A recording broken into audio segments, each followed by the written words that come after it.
ఇరాన్లో ఒక వైపున అమెరికా వెనక్కి తగ్గింది. ఇరాన్లో ఉన్నటువంటి ఉద్యమకారుల ప్రాణాలు తీయడానికి ఓ పక్కన వాళ్ళ సైన్యాన్ని వాడారు. అయితే సైన్యంలో కొంతమంది ఏదైతే ఇరాన్ రెవల్యూషనరీ గార్డ్ కార్ప్స్ ఐఆర్జీసీలో కొంతమంది అడ్డం తిరిగి ఉద్యమకారులకు అండగా నిలుస్తున్నటువంటి సందర్భంలో పరిస్థితిని కంట్రోల్ చేయడం అసాధ్యమని భావించినటువంటి ఖొమైనీ బృందం పెద్ద ఎత్తున ఇరాన్కి సంబంధించినటువంటి ఆల్రెడీ దాచుకున్న కెమికల్ వెపన్స్ తమ సొంత ప్రజల మీద వాడారు అన్నటువంటిది ఇప్పుడు సంచలనం సృష్టిస్తున్నటువంటి అంశం. దారుణమైనటువంటి ఈ వ్యవహారానికి సంబంధించి చర్చ నడుస్తుంది.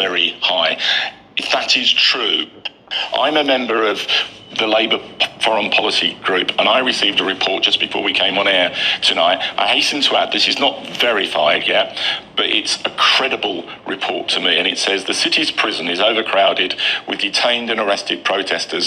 The court halls are filled with families of detainees, and no lawyers are being allowed to defend those who have been arrested.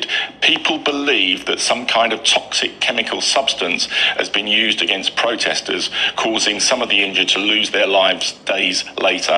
The number of those killed and injured is very high. If that is true, I think that's extraordinarily concerning. ధృవీకరణ కానటువంటి సమాచారం అంటూ చెప్పుకొస్తున్నారు chemical weapons వాడారన్నటువంటిది.